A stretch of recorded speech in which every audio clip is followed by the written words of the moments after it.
सबसे पहले आप तमाम लोगों को यौम आज़ादी का मुबारकबाद देता हूं। जैसा कि इधर आपके सामने बताया गया,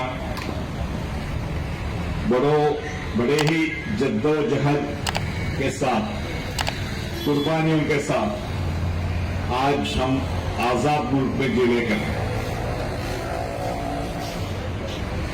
शहीद मिल्लत टीपू सुल्तान रहमतुल्लाह अलैह से लेकर महात्मा गांधी जी, सुभाष चंद्र बोस तक करीब करीब 200 साल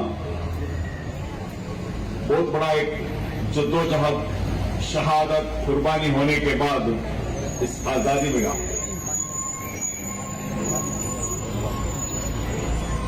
तो इसलिए हम लोग आजादी के दिन जश्न आजादी इसलिए मना रहे हैं, जो कुर्बानी जो लोग दिए हमारे बड़ों ने, बुजुर्गों ने, उनका याद करें और आने वाले हमारे नस्ल को मोटिवेशन दे। ये जो मुल्क है, आजाद मुल्क है, इसका आजादी को, इसका फ्रीडम को, इसका सेकुलरिज्म को, इसका डेमोक्रेसी को बचाने का काम करें। अफसोस इस बात की है, आजादी के 70 को 8 साल का बाद भी इस देश में लाखों लोगों को आजादी नहीं है। जो हमारे आजादी होने के बाद जो कॉन्स्टिट्यूशन बना, ऐसी बेहतरीन कॉन्स्टिट्यूशन, जो कॉन्स्टिट्यूशन का आइडिया जो है, सबको बराबरी मिलना चाहिए। स्पेशली इस देश का हर बाशिंदे को अपना खुद का एक घर और उसके साथ साथ फ्री एजुकेशन और फ्री हेल्थ केयर प्रोवाइड करने का जिम्मेदारी हुकूमत को है। मगर अफसोस इस बात की है, आज जो भी हमारे हुक्मरान जो फ्री हेल्थ देना था, वो लोग प्राइवेट कंपनीज को, प्राइवेट लैब्स को सौंपा गया। जो फ्री एजुकेशन देना था, वो प्राइवेट सेक्टर को दिया गया। अभी तक 78 ईयर्स का बाद भी इस देश का हर बाशिंदे को एक छत या एक घर नहीं मिला। बड़े बड़े वादा करते हैं, आप देखे होंगे, बड़े बड़े वादा हर बार हर बजट के बाद किया जाता है, मगर इंप्लीमेंटेशन नहीं होता। तो हमारा जिम्मेदारी क्या है? हमारा जिम्मेदारी एक तो जो भी सहूलतें देना है वो देने कर रही है हुकूमत, दूसरा इत्मीनान के साथ, एक तवफ़ुज़ के साथ जिंदगी करने का भी मौका नहीं है। और हमेशा हमारा ऊपर जुल्म, सितम, नाइंसाफी होले करिए।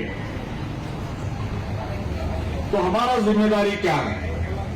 इस देश को हमारे बड़ों ने, बुजुर्गों ने जो आजादी दिलाया है, उस आजादी को बचाना और इस देश का डेमोक्रेसी को, इस देश का सेकुलरिज्म को बचाना हमारी जिम्मेदारी है।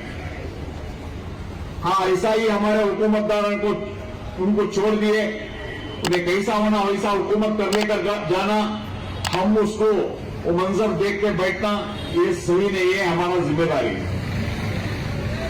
तो भाइयों, बुजुर्गों, दोस्तों, इस देश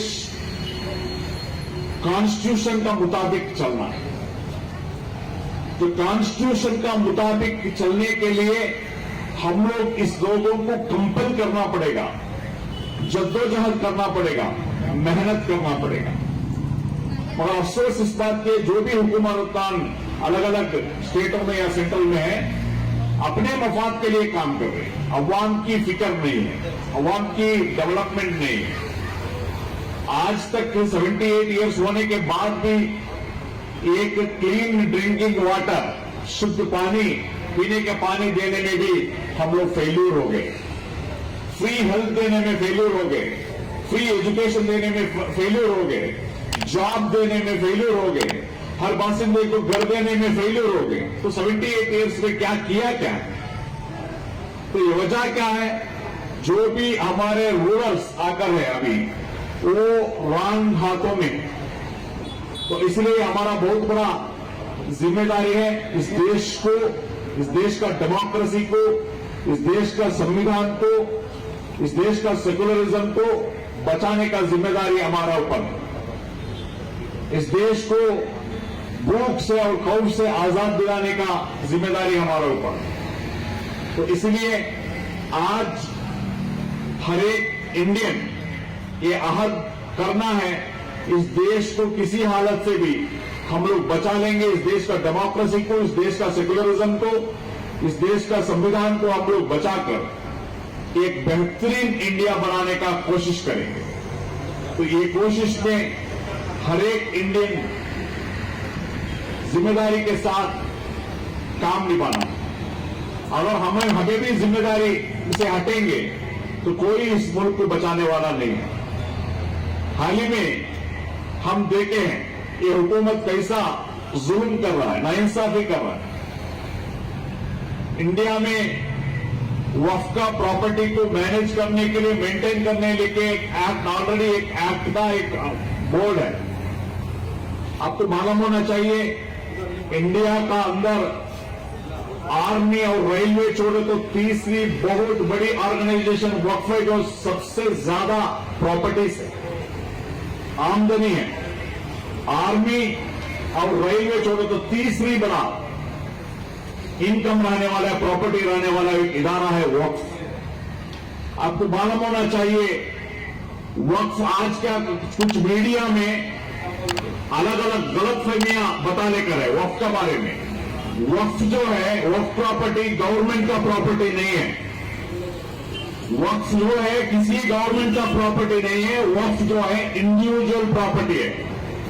इंडिविजुअल प्रॉपर्टी जो उसका ओनर है उन्होंने अल्लाह के नाम से वक्फ किया। इसका मतलब उसको वो जो प्रॉपर्टी जो दिया है उसमें से मुसलमानों का रिलीजियस हो, इकोनॉमिकल हो, ये तमाम डेवलपमेंट करने के लिए वक्फ किया गया। मगर आज गलत अंदाज से मीडिया बहस कर रहा है वक्फ वो प्रॉपर्टी।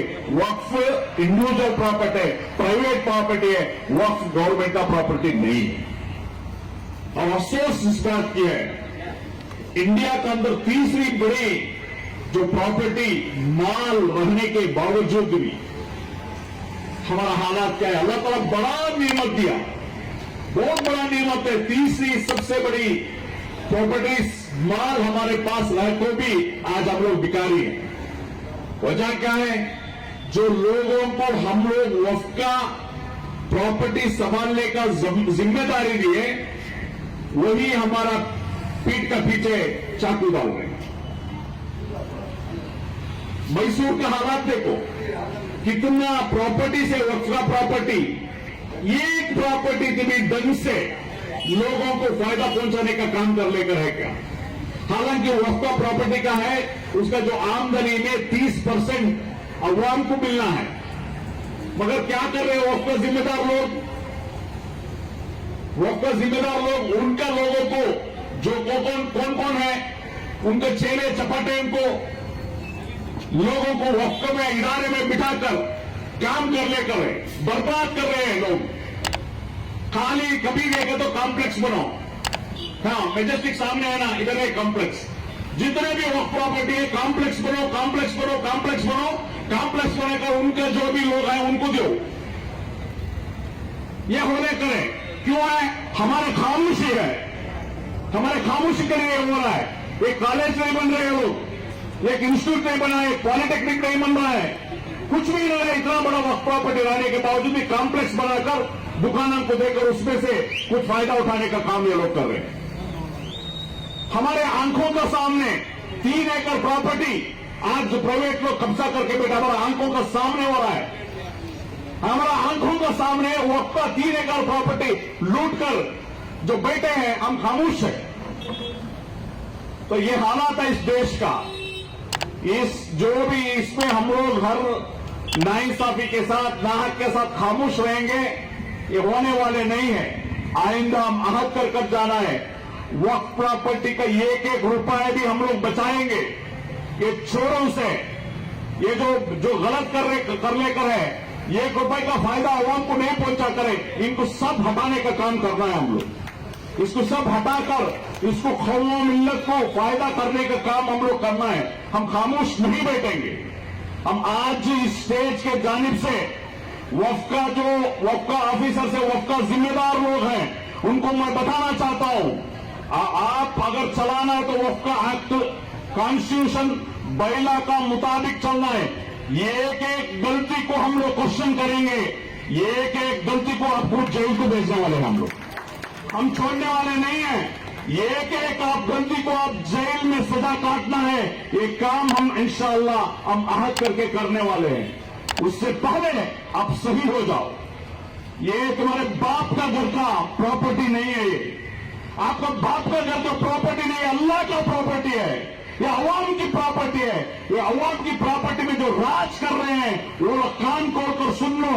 आप अपने आप को सही करेंगे, सही है, नहीं तो आइंदा दिनों में हर एक वो आदमी जेल में बिठाने का काम हम लोग करेंगे इंशाअल्लाह। तो भाइयों बुजुर्गों, ज्यादा वक्त नहीं तेरे, ऐसी छोटी बड़ी हर चीज, हर नाइंसाफी, हर नक के खिलाफ आवाज उठाने का काम हम लोग करना है। वो उम्मीद करता हूं आप लोग ये सारे तमाम चीजें समझकर आइंदा एक मजबूत इंडिया, एक डेवलप्ड इंडिया, एक विजनरी इंडिया बनाने में हम लोग सब मिलकर काम करेंगे। इतना ही बात कहते हुए मेरा बात को खत्म करता हूं।